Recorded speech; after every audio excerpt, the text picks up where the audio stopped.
Bienvenidos todos, bienvenidas y bienvenidos.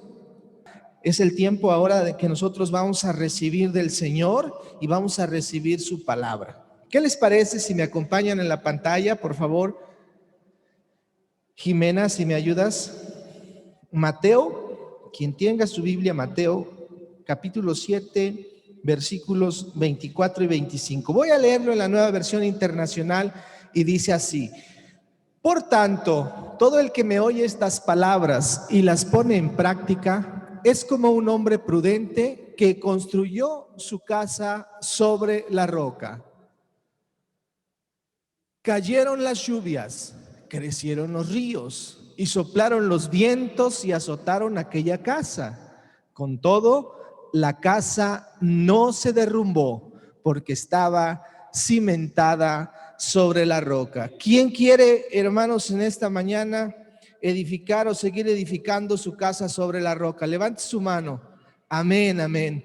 Pues bueno, esta roca fuerte, poderosa es precisamente nuestro Señor Jesucristo y su palabra, porque su palabra es viva y es eterna. Vamos a dar una ofrenda de palmas a nuestro Creador por la vida de nuestro pastor, quien el día de hoy va a compartir con nosotros. Adelante, pastor. Gracias.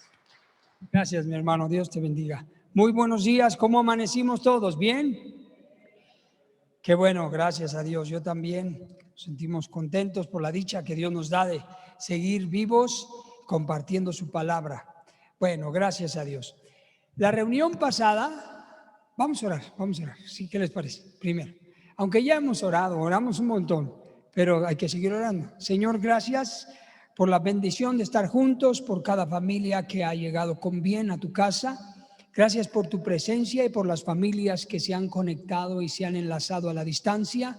Te bendecimos, Señor. Los corazones estamos expectantes de tu palabra, de tu obra a través de tu palabra, de tu Espíritu Santo moviéndose en nuestro corazón, en nuestra mente, en nuestro espíritu.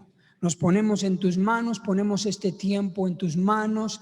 Guíalo y cumple el propósito por el cual tu palabra es enviada. En el nombre de Jesús. Amén. La semana pasada mi esposa Jenny compartió un mensaje espinoso, ¿verdad? Confrontador, pero muy necesario, muy importante. Habló acerca del enojo y ella le puso como tema: el que se enoja pierde. Y bueno, es cierto. Yo quise dejar el mismo tema: el que se enoja pierde, parte 2. Quiero complementar porque estuvimos evaluando en la semana y platicando con algunas personas. Es un tema que ha comenzado también. Es como cuando uno le pone una especie de sosa a algo muy sucio y empieza a desmancharse y a pasar algo. Bueno, queremos que lo que haya quedado pegadito se despegue, ¿estamos? Y se quite. Así que complementaré la información porque es un tema importantísimo y es difícil terminarlo en una sola sesión. Bueno, ella nos hablaba que hay 3 sentimientos, experiencias emocionales en un ser humano que son muy dañinos. Ella hablaba acerca del enojo, el primero en la lista, de la culpabilidad, el segundo, y el temor.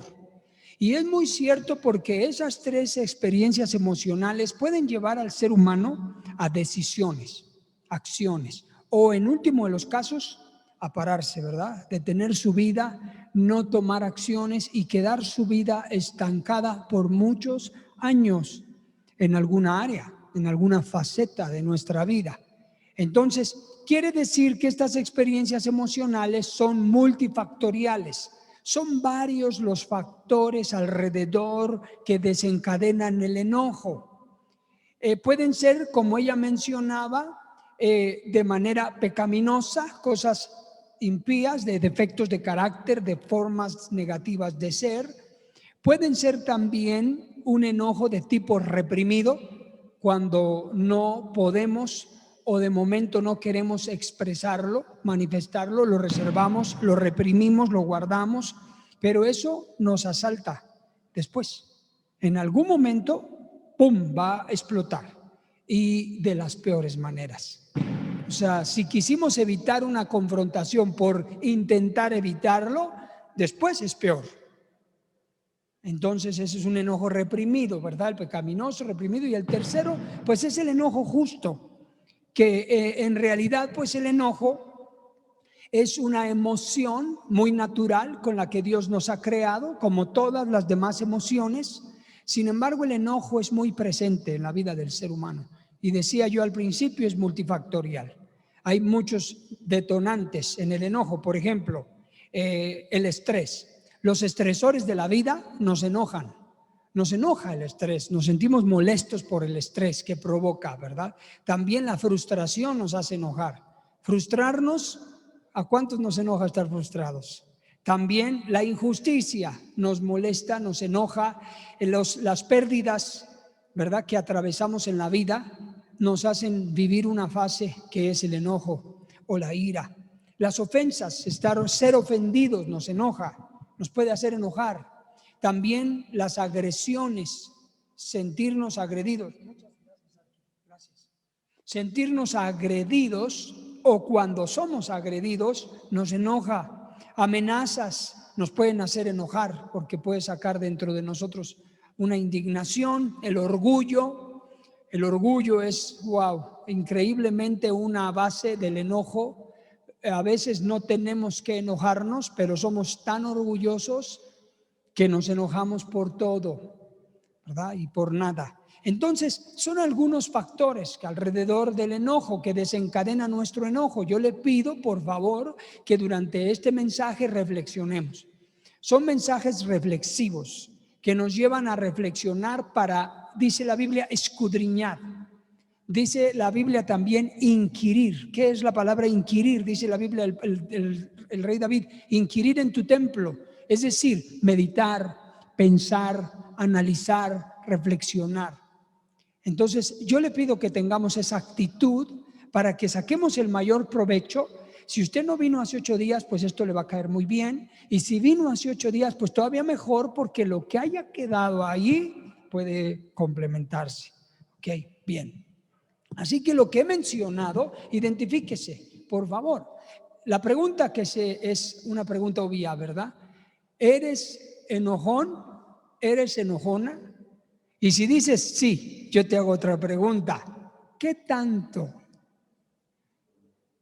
¿Y qué factores tú has detectado, autoobservado, que te detonan el enojo?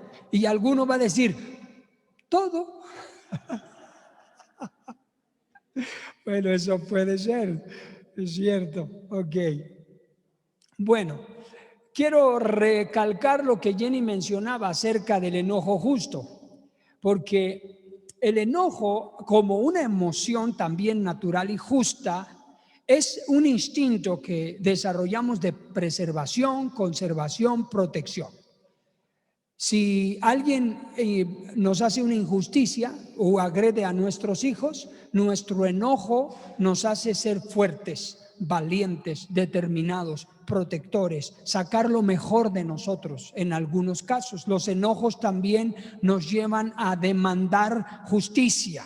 ¿No es así? Un enojo indigno. Hablamos de los enojos justificados, justos. El enojo nos hace reclamar derechos, nos hace producir cambios, tomar decisiones, determinaciones, el enojo, ¿verdad? Y eso es muy bueno, corregir cosas que se necesitan corregir.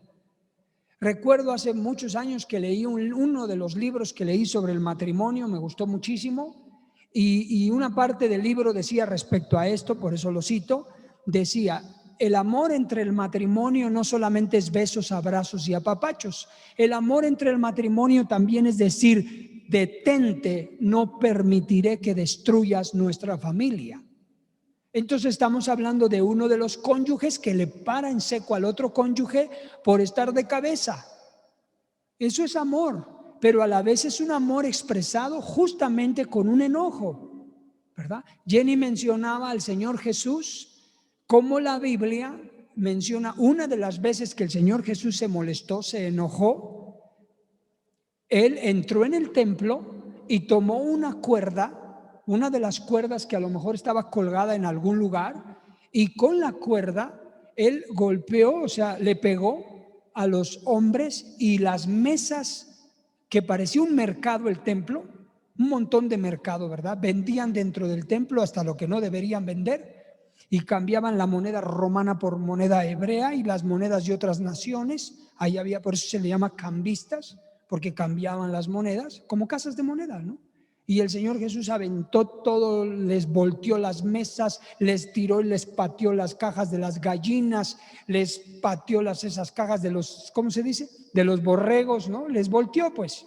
Entonces, un enojo que no es pecaminoso. El Señor Jesús exigió: la casa de mi Padre debe ser respetada, porque casa de oración es, y ustedes lo han hecho cueva de ladrones. Y como ese ejemplo hay muchos en los evangelios donde el Señor Jesús manifestó un enojo indigno, un enojo justo, un enojo santo. La Biblia habla desde Génesis hasta Apocalipsis de las iras de Dios. Los enojos y las iras de Dios sobre los hijos de desobediencia, etcétera. Entonces, pero en ello no hay pecado. Entonces nosotros, por supuesto, que no vamos a confundirnos. Es que le vamos a decir a los hijos, ¿verdad? Pero es que me haces enojar y mi enojo es justo. A veces sí, pero a veces los papás somos bien enojones y no tenemos otra forma de comunicarnos con los hijos sino enojados. ¿Ya oyeron? ¿Verdad? Entonces, y así sucesivamente, ¿no? Entonces, lo que vamos a aprender y estamos aprendiendo es que tenemos que aprender a tener dominio propio respecto al enojo, y diría Aristóteles, enojarnos con la persona adecuada, en el momento exacto, con la medida correcta y en el lugar correcto. Eso es un reto, ¿verdad? Pero lo trataremos de cumplir, pues ese es un propósito. Ahora, es importante que podamos nosotros entender que si siempre nos enojamos, y nos enojamos por todas las cosas, y todo el tiempo utilizamos el enojo como un mecanismo de respuesta, lo que sucede es que producimos dentro de nosotros una actitud de enojo. Es decir, nos volvemos en personas enojonas porque todo el tiempo practico el enojo por todas las cosas. ¿Qué pasa con el cerebro? El cerebro produce patrones de comportamiento y se llama carácter, que es la educación, la formación. Y luego nosotros criamos hijos a los que los criamos en un ámbito, exactamente, en un ámbito de enojo, que somos enojones, y los hijos van creciendo y son enojones. ¿Por qué?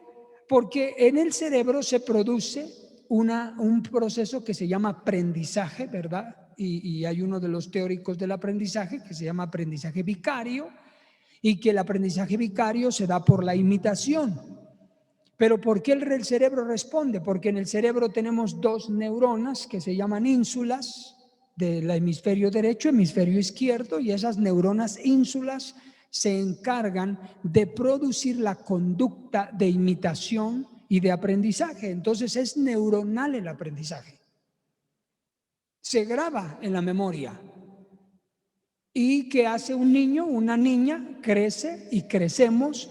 Por eso somos generaciones de enojones. ¿Qué necesitamos? Diga conmigo, educación. Educación, educarnos para que podamos nosotros cambiar. ¿Qué nos cambia? La educación. ¿Qué nos forma? La educación.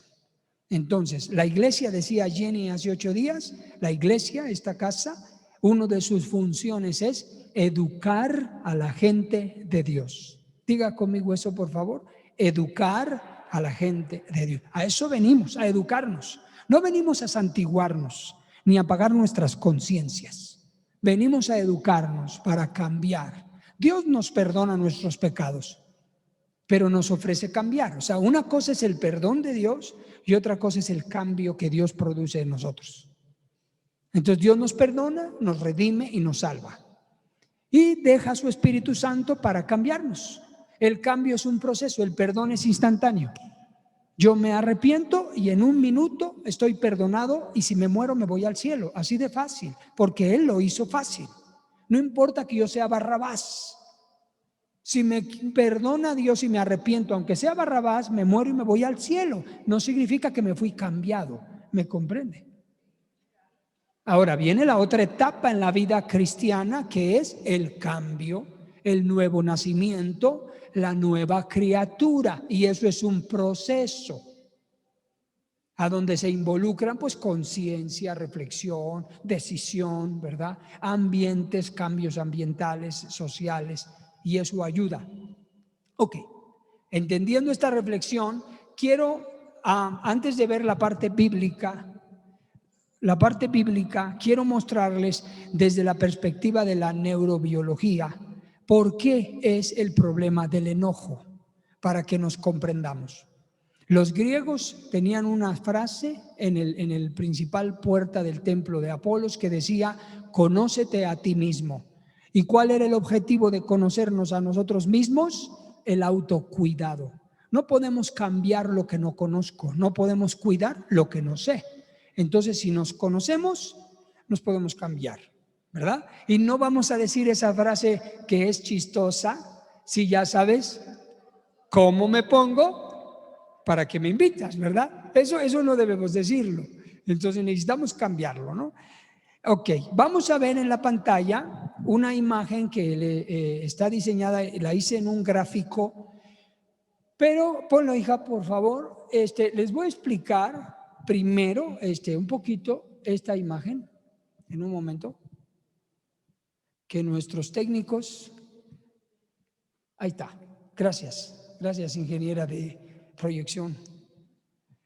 Está bien. Bueno, les voy a explicar este gráfico, ¿ok?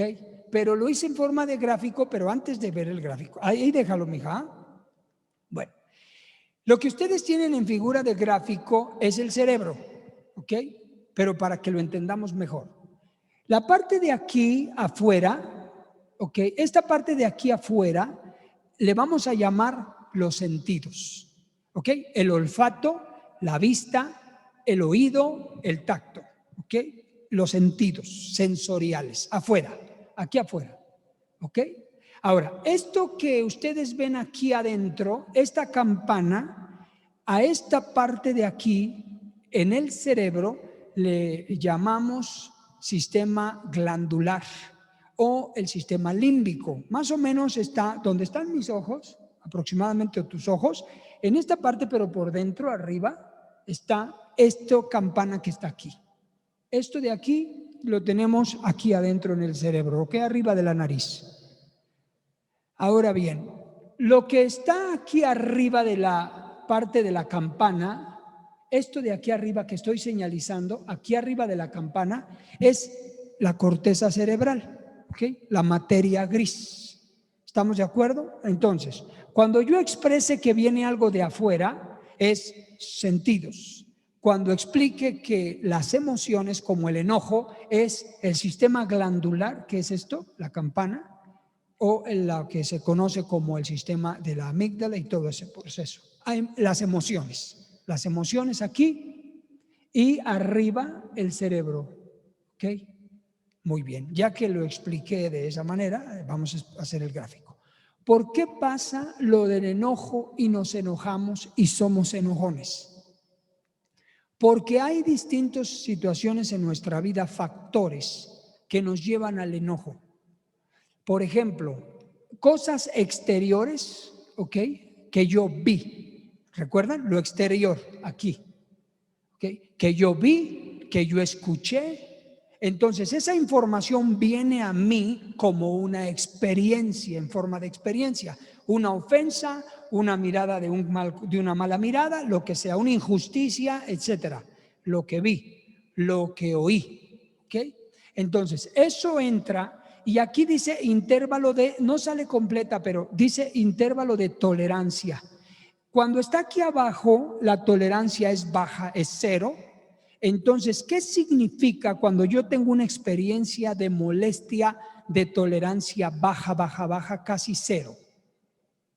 Lo que significa es que mi emoción, mi estado emocional no llevó la experiencia a esta campana, a este nivel. No subió la experiencia emocional del enojo a este nivel. Por lo tanto, ponga atención, en el cerebro hay una parte del cerebro que se llama hipocampo. El hipocampo crea una función de recoger, leer, enviar información de arriba hacia abajo y se encuentra con esta experiencia y lo que hace el cerebro es, el hipocampo, subirla y guardar la información en las redes neuronales. Ahí es donde el hipocampo hace el trabajo de guardar la memoria y la experiencia. De modo que si las situaciones externas a mi vida no me producen o yo no permito que produzcan una emoción fuerte de enojo, vea esto, esta ventana de tolerancia no llega, el hipocampo no llega hasta aquí abajo, ¿ok? No llega hasta acá. El hipocampo va a llegar a esta ventana de tolerancia. Por lo tanto, no hay memoria, no hay recuerdo, no hay experiencia. Se pasa, se olvida, se supera. Es por eso, esto funciona en todos los aspectos, ¿verdad? En las emociones, recuerdos y todo. Pero estamos hablando del enojo. De modo que aquí, por eso las experiencias vividas en este intervalo de tolerancia, que le vamos a llamar 0, por eso es que usted no se acuerda y yo no me acuerdo hace un mes cómo me vestí. O si alguien me miró mal en el mercado o no me saludó, no me acuerdo. No me acuerdo una mala experiencia en algún restaurante, quizá. O no me acuerdo de una plática que tuvimos hace un mes, 2 meses, 3 meses. O no me acuerdo de qué comimos hace 6 meses. ¿Por qué? Porque esa experiencia emocional no fue recibida por el hipocampo, aunque haya producido un intervalo aquí, no fue recibida por el hipocampo y no fue llevada a las redes neuronales de la memoria y de la experiencia, se desecha. Ahora, ¿qué es lo que pasa cuando yo tengo una tendencia ante las cosas que me enojan de llevarlo al intervalo de tolerancia alto, que es este? Esta es la campana del intervalo de tolerancia, esta. Entonces el enojo que entra aquí lo llevo a este punto, hablemos dentro de lo normal al punto máximo, soy enojón, me enojo y me enojo y soy enojón y me enojo y me enojo, la campana dentro de mi cerebro, que es la ventana de tolerancia, se está activando todo el tiempo. ¿Ya lo vio? ¿Qué hace el hipocampo? El hipocampo recibe la información y graba, guarda,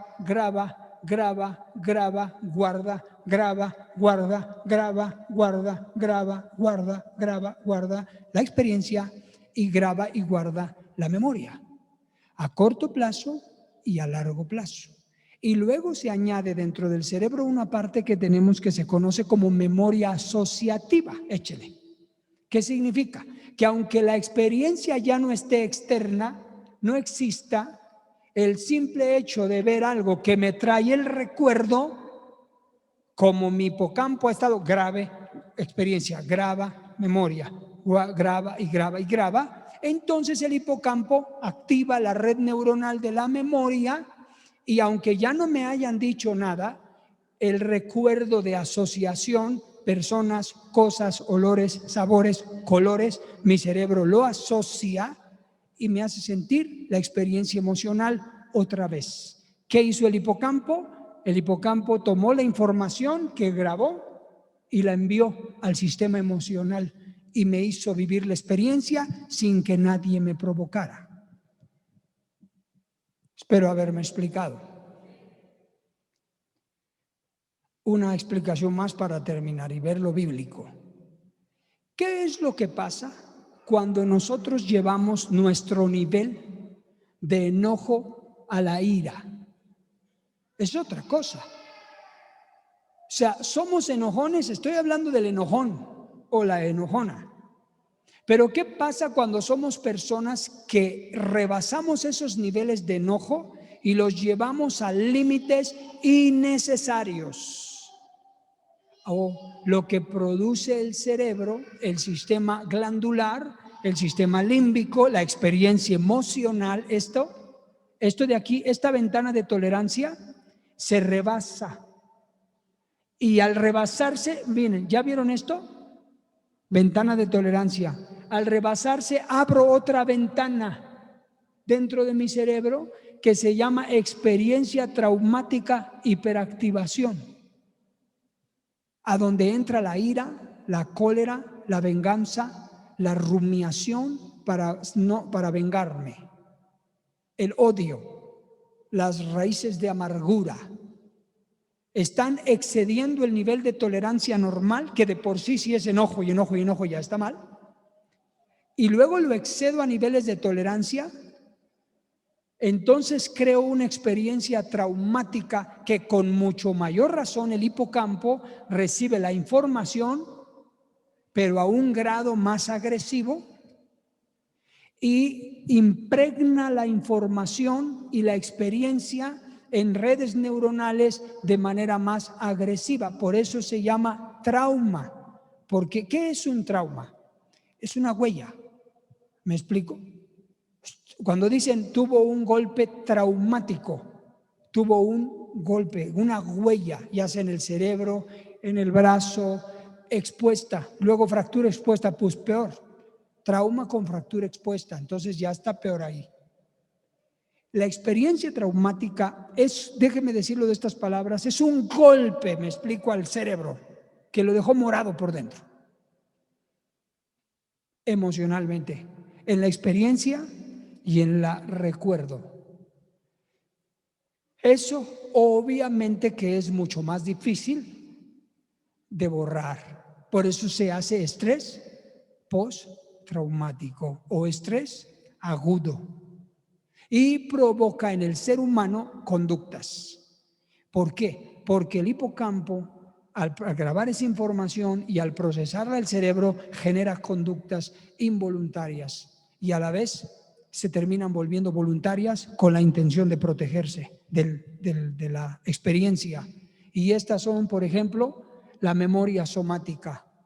La memoria somática es que se guarda el recuerdo del dolor físico y se manifiesta en el cuerpo. Por eso cuando alguien recuerda algo traumático, te duele alguna parte del cuerpo. Te puede doler el corazón, el músculo, te puede doler. Te puede doler el estómago, te pones mal, memoria somática, fragmentación. La fragmentación es cuando no hay una forma de procesar la información de manera ordenada y adecuada. Ya se procesa de manera aislada el recuerdo y no hay claridad en lo que pasó. Entonces uno entra en disociación, en conductas de evitación, que se llaman comportamientos del ser humano que se adaptan al trauma para protegerse. Y son cosas en la vida que terminan volviéndonos. Si yo iba para acá en mi vida, esa bebé, cualquiera de los bebés que están aquí, esos bebés tienen toda la vida por delante de una manera sana. ¿Estamos? Sana. Pero si un papá afecta a su bebé causando traumas bajo cualquier cosa, conductas, palabras, golpes, agresiones, etcétera, la vida del bebé, por el evento traumático que genera nuevas conductas, cambia su vida para acá. Entonces el bebé, el niño, el ser humano no volvemos a ser los mismos hasta que no venga Cristo a nuestra vida y nos regrese al camino y pueda superarse ese evento traumático en nuestra vida. Por eso nos deforma el carácter, por eso dejamos de ser como éramos o como pudimos haber sido. Pues es importante, papás, que no seamos con nuestros hijos enojones innecesariamente, injustamente o violentos. Y sucesivamente con los demás. Si el hijo está cometiendo una violación, está haciendo algo que merece su buena tunda, pues dale la buena tunda. Un hijo sabe si eres violento o nada más lo estás corrigiendo, aunque le rompas la vara en las pompas. Sabe si lo amas o no. Pero cuando un padre corrige sin amor, no le duelen los golpes, le duele la frialdad que llevan los golpes. porque hasta con amor duele diferente. ¿No es así? Pegar con amor o pegar sin amor es distinto. Entonces, lo mismo en las relaciones humanas, lo mismo entre nosotros. Necesitamos entender esto para que podamos reflexionar y decir, creo que es tiempo que deje de actuar como un robot, que ya si ya sabes cómo me pongo, yo soy así y no me busques porque soy así. Pues si eres así ya es hora de que cambies, ¿verdad? Por lo menos estás reconociendo cómo eres, pues cambia. O sea, no decimos eso para defendernos.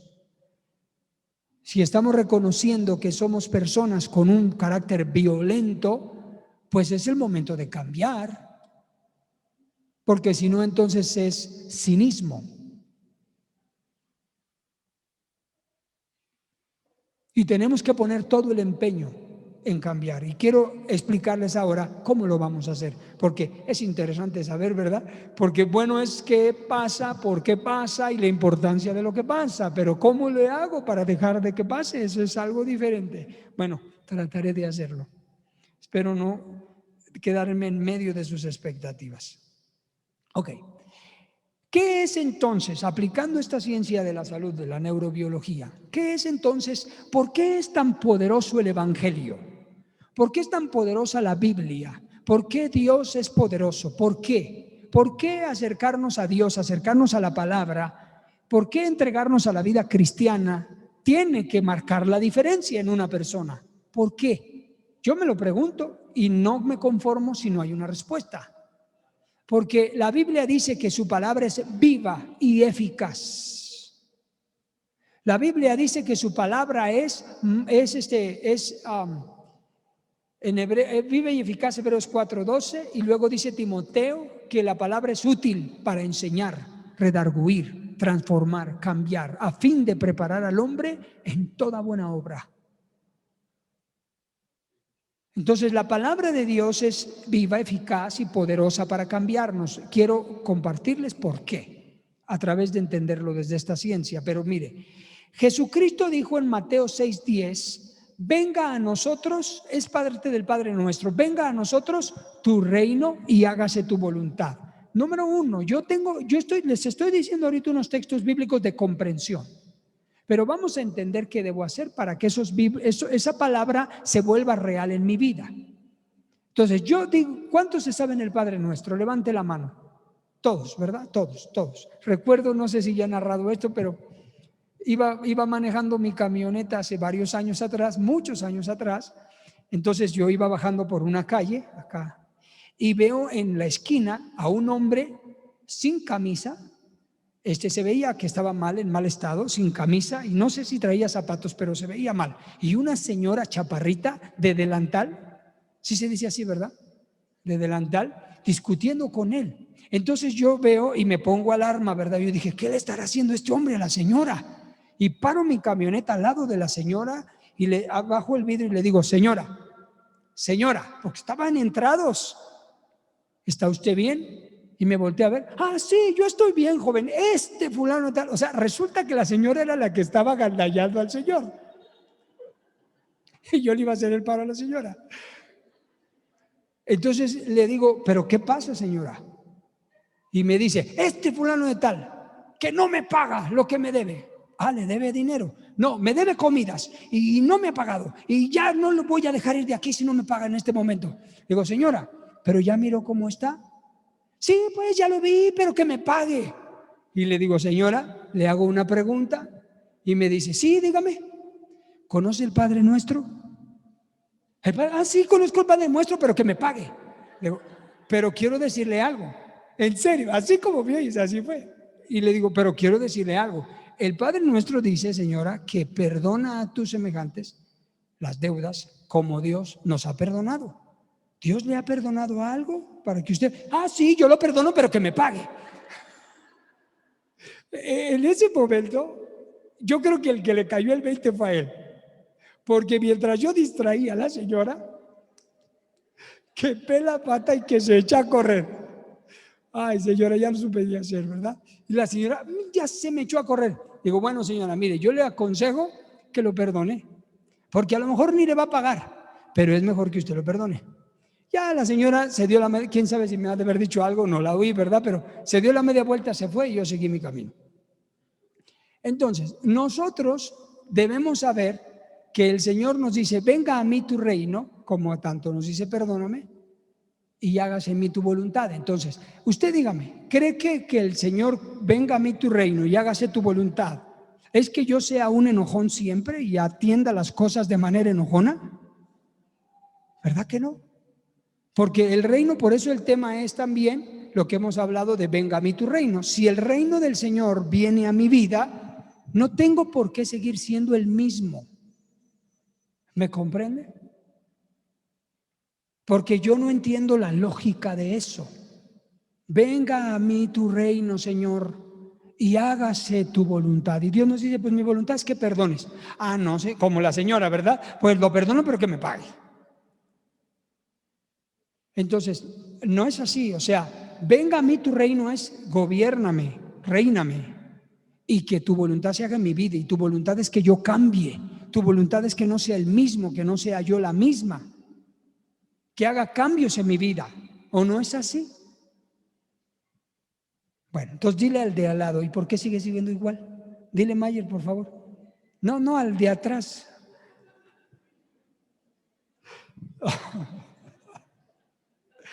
Okay. Dice la Biblia en Gálatas 2:20 dice, ya no vivo yo, mas Cristo vive en mí, y lo que ahora vivo en la carne, lo vivo en la fe del Hijo de Dios.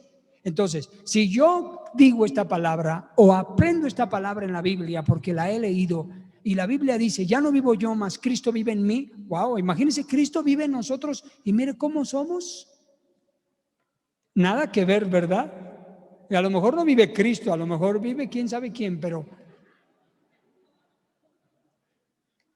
entonces Cristo vive en mí, ya no vivo yo, y lo que ahora vivo, lo vivo en la fe del Hijo de Dios. Es decir, yo ahora no vivo siendo un enojón, ¿verdad? Un enojona. Ahora, Corintios 10:3-5, segunda Corintios 10:3-5 dice así, pues aunque andamos en la carne, fíjese lo que dice el apóstol Pablo, aunque andamos en la carne, es decir, aunque andamos en este cuerpo humano, dice Pablo, no militamos según la carne. Es decir, yo no milito, yo no camino, ¿verdad? Cuando hablamos de militancia es que yo sigo, yo camino. Entonces yo ando en la carne, en el cuerpo humano, pero no camino como andando en un cuerpo humano, porque dice, las armas de mi milicia, ¿qué dice ahí? No son carnales. ¿Cuáles son las obras de la carne según Gálatas 5:19-22? Iras, celos, contiendas, ¿verdad? Ahí lo voy a dejar porque me interesa lo del enojo. Entonces, dice Pablo, yo no ando en la carne, no ando de carnalote en el sentido, no ando de enojón, de airándome, enojándome. Imagínense qué feo es un cristiano así. Pienso que no hay más decepción que esa.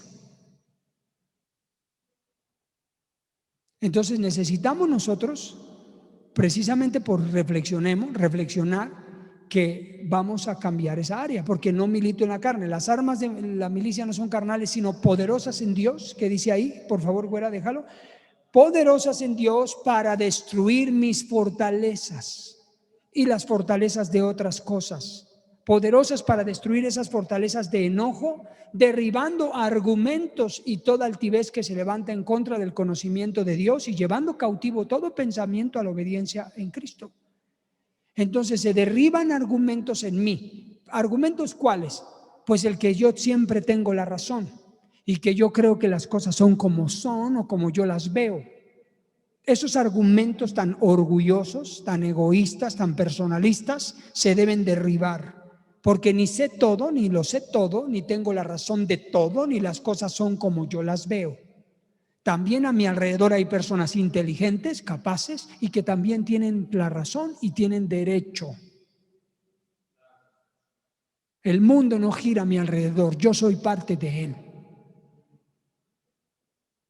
Entonces le tenemos que bajar unas rayitas al orgullo, ¿verdad? Y por esa razón, estos tres textos bíblicos, Jesús en nosotros, el reino de los cielos, Y luego el Señor cambia nuestra vida y aquí no milito. Ahora bien, vamos a la respuesta. ¿Qué hacemos? Ok, ¿qué hacemos entonces? ¿Cómo le hacemos para poder comenzar a cambiar? Bueno, en las ciencias de la salud mental se le llama reestructuración cognitiva o reestructuración mental en este aspecto. Tenemos todos una estructura mental, ¿estamos? La estructura mental con la que yo me he formado, el criterio, el juicio, el razonamiento, mi forma de observar la vida, mi paradigma de la vida, mi perspectiva de las cosas, mi análisis, mi cultura, mi educación y todo el aprendizaje bueno o malo que yo he añadido a mi vida. Todo eso es una estructura dentro de nuestra cabeza, ¿estamos de acuerdo? Entonces, la ciencia de la salud mental nos enseña que tenemos que reestructurar. Y la palabra re significa otra vez estructurar o otra vez hacer una nueva estructura de pensamiento. En otras palabras, educación en salud mental. Educarnos en nuestra manera de pensar, hablar y actuar. Necesitamos hacerlo para que podamos ser personas coherentes y congruentes. Así como yo me refiero a la vida cristiana, lo mismo me refiero en todas las ciencias. Jamás entenderé cómo un profesional de la salud fume, tome y peor aún se drogue. No lo entiendo y no lo entenderé nunca, porque fue a la escuela y conoció el cuerpo humano y lo que lo daña. Y lo mismo en cada área. Un maestro que estudió universidad pedagógica y de pedagogía no practica más que las tablas que les enseña a los estudiantes en la escuela. No puede ser posible. Somos incongruentes e incoherentes, candiles de la calle y oscuridad del corazón. Lo mismo pasa en la vida cristiana. Conocemos al Señor, conocemos la palabra, conocemos los principios de la palabra y somos yo así lo menciono, disculpe la expresión, somos un cucurucho de helado. Bien bonitos con una bola exquisita imagínense, de queso con zarzamora y luego otra bola de nuez con cajeta y un exquisito galleta de cucurucho, pero una vez que eso se derrite, aplasta el cucurucho y no tiene ninguna consistencia. Así están nuestras vidas cristianas, bonitas y adornadas, pero sin carácter. Entonces, ¿cómo hacemos? Reestructuración cognitiva. ¿Qué dice el apóstol Pablo para esto? ¿Qué dice las ciencias de todas las ciencias del mundo, que es la ciencia de la Biblia? Miles de años atrás, antes de que cualquier ciencia existiera, de las ciencias que conocemos, la ciencia bíblica es la ciencia de todas las ciencias. Eso me gustó, brother. Amén.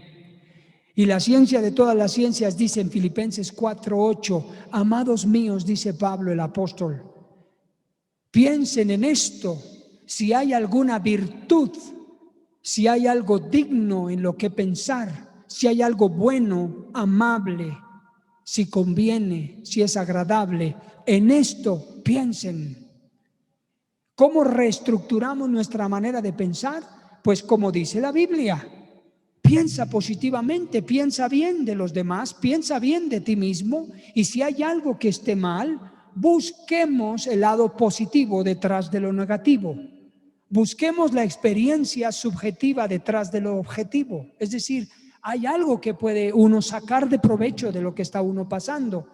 Cuando descubrimos que los problemas que nos pasan nos acercan a Cristo, después de todo no fueron nuestros enemigos, sino benditos problemas que nos arrojaron a las manos de Dios. Entonces buscamos la experiencia, aprendemos de lo que pasó y tengo pensamientos que yo reestructuro mi mente a pensar correcta y positivamente No niego la realidad de lo que me pasa, pero busco siempre el pensamiento positivo detrás de eso que me está pasando negativo. Solución del problema, buscarle el lado, la cara a la situación. Porque decía Jenny en uno de los mensajes, no sé si fue hace 8 días o en un mensaje pasado, qué horrible es estarnos escuchando nosotros, que para todo tenemos una queja. Para todo. Imagínense, 20 años de consejería, dando consejería. Y he escuchado la mayoría de las veces a las personas cuando les das consejería, sí, no, la verdad sí, pero es difícil. Pues sí, pero quién sabe, ¿verdad? Voy a ver, ¿ah? Yo creo, sí. Y se va la persona y viene y le preguntas, de lo que te dije, ¿qué aplicaste? Pues todavía nada, pero lo estoy considerando. Y nos quejamos de que el problema sigue igual. Pero claro, hay personas que han sido muy eficaces en aplicar el consejo y les va muy bien. Ahora, nuestro consejo no es personal, es el consejo de la ciencia bíblica. Aquí papá Dios dice esto, y esto es lo que permanece sobre todas las cosas y sobre todos los consejos. La Biblia dice, el Señor dice, sus pensamientos no son como los míos ni sus caminos. ¿Qué consejo hay contra el consejo del Señor? ¿Quién le dará un consejo al Señor? ¿Quién lo instruirá? Todo eso dice. Pero somos incrédulos, ¿verdad? A veces a la palabra. Entonces, bien, primero, pensar correctamente. Solo son 3 consejitos y vamos a ir concluyendo. Pensar de manera distinta, reestructurar el pensamiento, ¿ok? Reestructura el pensamiento. Con lo amable, con lo benigno, con lo positivo, con lo que haya alabanza, virtud alguna, etc. Segundo, también las ciencias recomiendan, hay que aplicar un tiempo fuera, ¿verdad? Un tiempo fuera para alejarnos físicamente de la molestia y mentalmente. Entonces, lo primero para manejar el enojo es la reestructura mental. Piensa de manera distinta sobre el hecho. Busca el lado bueno, la experiencia, etc. Segundo, si es necesario, aléjate. Tiempo fuera para alejarte física y mentalmente del hecho, de la persona o de la situación. ¿Qué dice el apóstol Pedro en 1 de Pedro 5:7? Echen sobre el Señor toda su ansiedad, porque Él tiene cuidado de vosotros. ¿Qué produce la ansiedad? La ansiedad se produce por el estrés, por la tensión, por el enojo, por la tristeza, por muchas cosas se produce la ansiedad. Entonces, en este caso, el enojo se produce, la ansiedad se produce por el enojo también. ¿Y qué dice Pedro? Echa la ansiedad. ¿Qué dicen las ciencias de la salud? Tiempo fuera. Mateo 11:28, el Señor Jesús dice, vengan a mí los que estén cargados, los que estén cansados, los que estén trabajados. ¿Cuántos las cargas no nos enojan? ¿O estamos enojados por las cargas que tenemos? Entonces, esto de tiempo fuera, nosotros lo podemos aplicar. Tómate un tiempo y ve a solas con Dios, con el Señor, y toda la ansiedad, todo el enojo, toda la frustración, todos esos factores alrededor del enojo, hay que echarlo sobre Él y orar a Él y hablar con Él y buscarlo. Señor, me siento frustrado o me siento frustrada, me siento impotente, enojado, etcétera, y soltar esas cargas. Él podrá ministrar nuestro corazón de manera adecuada. Y le aseguro que ese tiempo fuera, pero yo les estoy diciendo un tiempo fuera para alejarme, yendo con el Señor, ¿me explico? En oración, buscándolo a Él. Porque podríamos irnos tiempo fuera, pero para andar piensa y rumiando y piensa y reexperimentando, ¿y eso de qué me va a servir? ¿Voy a regresar más caliente de lo que me fui? ¿Me explico? No. Tengo que poner un tiempo fuera en mis pensamientos, la reestructuración del pensamiento, Filipenses 4:8, y me voy a ir con el Señor, alejándome y ministrándome con Él. Orar a Él, poner las cosas en sus manos, soltar las cargas de opresión, dice Isaías 55, soltarlas ahí y declararlas. Dice así, Proverbios 17:24. En el rostro, 14, 17:14. Dice así: el que comienza la discordia es como quien suelta las aguas, o sea, el enojo, ¿verdad? Pero la segunda parte, deja pues la contienda antes que se enrede. Tiempo fuera, deja la contienda antes que se enrede. Es importante. Y por favor, mujeres y hombres, porque esto sucede mucho. Pensemos que el hombre aplica este concepto, ¿no? Este consejo, perdón, y dice, ¿sabes qué, mujer? Tiempo fuera, voy a alejarme antes de que esto se ponga peor. Y la mujer lo alcanza, lo corretea, ven acá, no te vas hasta que no lo arreglemos. Mujer, no puedo, no tengo capacidad, no quiero que esto salga peor. Pues de aquí no te mueves. ¡Qué imprudencia! ¿Verdad? O al revés, el hombre igual. No, tiempo fuera, porque no tenemos a veces, ¿recuerdan la ventana? Se me está rebasando mi ventana de tolerancia. Así que es necesario tiempo fuera para alejarse. O sea, está bien el tiempo fuera con el Señor, ¿ok? ¿Estamos entendiendo? Está bien el tiempo fuera con el Señor, pero también está bien el tiempo fuera físicamente de la situación o del hecho. Luego dice Proverbios 22, 24 y 25. Proverbios 22, 24 y 25. Dice así, el verso 24 y 25. No te entremetas con el iracundo, no te acompañes con el hombre de enojos, no sea que aprenda sus maneras, o sea, el aprendizaje, se da cuenta vicario, y tomes lazo para tu alma. La verdad es que hay que evitar estar aprendiendo de los enojos de otras personas o evitar juntarnos con personas iracundas o enojonas porque se contagia. Recuerde que usted va a decir, no me contagio. Sí, la Biblia dice que sí. Y la Biblia tiene la razón. No, sí me contagio. Además le voy a decir por qué.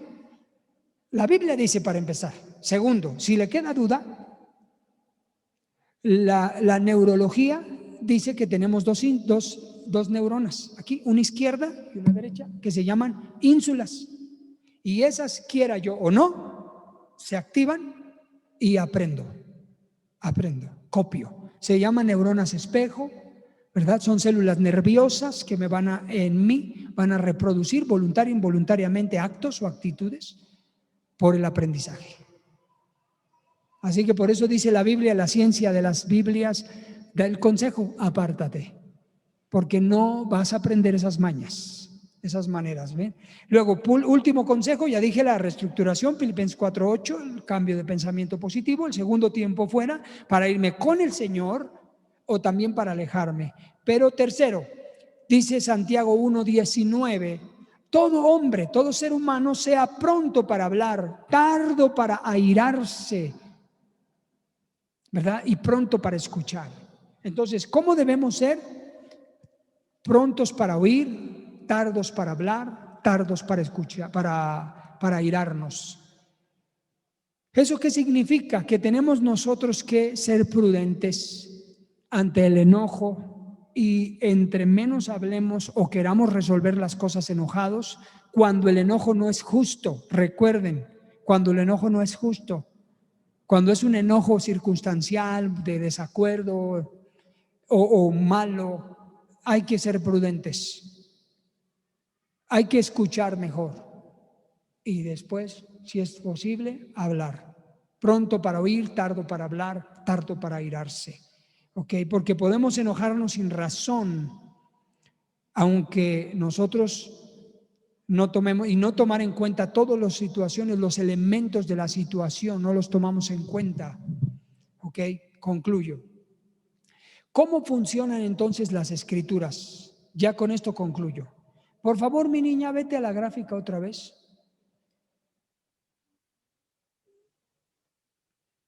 Cuando nosotros comenzamos, yo les decía, Mateo 6, venga a mí tu reino, ¿no? Y luego yo tengo la mente de Cristo y derribo argumentos y toda altivez, ¿verdad? A través de la palabra, a través de las escrituras, ¿está bien? Ahora, ¿por qué cambiamos? Les decía al principio. ¿Por qué es posible cambiar? ¿Por qué la Biblia es tan poderosa? ¿Por qué el Señor nos puede ayudar a cambiar y a transformarnos?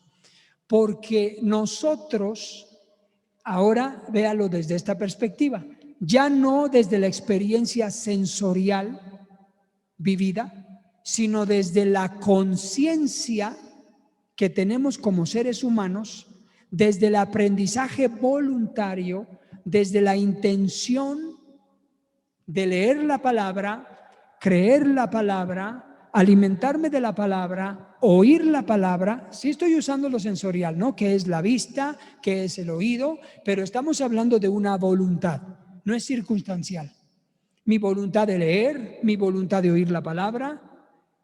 Entonces, cuando yo tomo conciencia de mi necesidad de Dios y cuando yo empiezo a dar pasos para acercarme a Dios, para acercarme a su palabra, entonces esa experiencia voluntaria, consciente, de análisis, de reflexión, de reconocer, cuando yo, fíjese las palabras que usé, eso significa que mi cerebro se está poniendo a trabajar. Entonces, la información no entra solo de aquí por la experiencia, entra de aquí, mire bien, directo al hipocampo, leo la Biblia, oigo la palabra, recibo el consejo, lo escucho por conciencia, por voluntad. Esa información entra aquí, se graba a través del hipocampo, se graba en mi cerebro, crea información, crea experiencia y, ojo,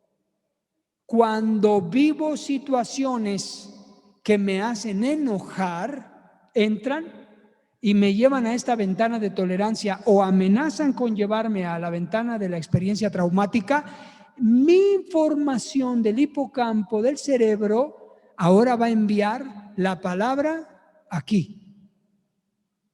El gobernador ahora es la palabra en mi cerebro, un nuevo gobernador. Entonces de arriba va a venir la información a la emoción del enojo y me va a bajar el enojo. Es cuando yo puedo decir tengo la mente de Cristo, porque la información está aquí y de aquí me baja para acá. Y es de la manera en que nosotros podemos ver el milagro sobrenatural sobre nuestra forma de ser. Espero haber sido claro. Y concluyo, póngase de pie, por favor, para orar.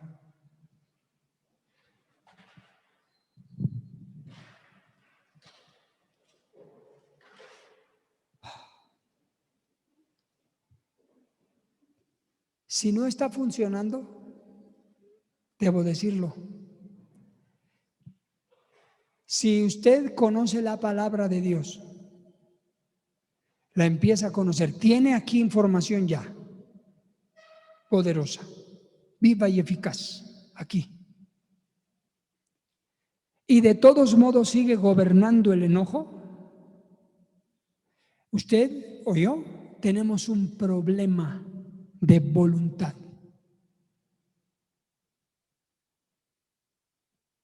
Porque no estoy activando mi capacidad de cognitiva, de observar, analizar, juzgar, pensar,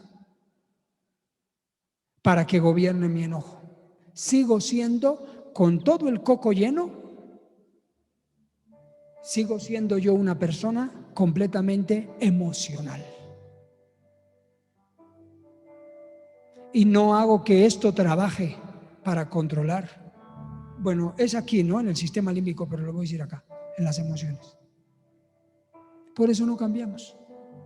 Aunque tenga media Biblia dentro de la cabeza grabada, si esa media Biblia dentro de la cabeza no baja aquí al sistema límbico, no cambio. Y por eso somos bien emocionalistas. Hoy sí, mañana no. Hoy gano el mundo, mañana me siento la persona más fracasada de todo el universo. El enojo me controla y sigo tomando muy malas decisiones.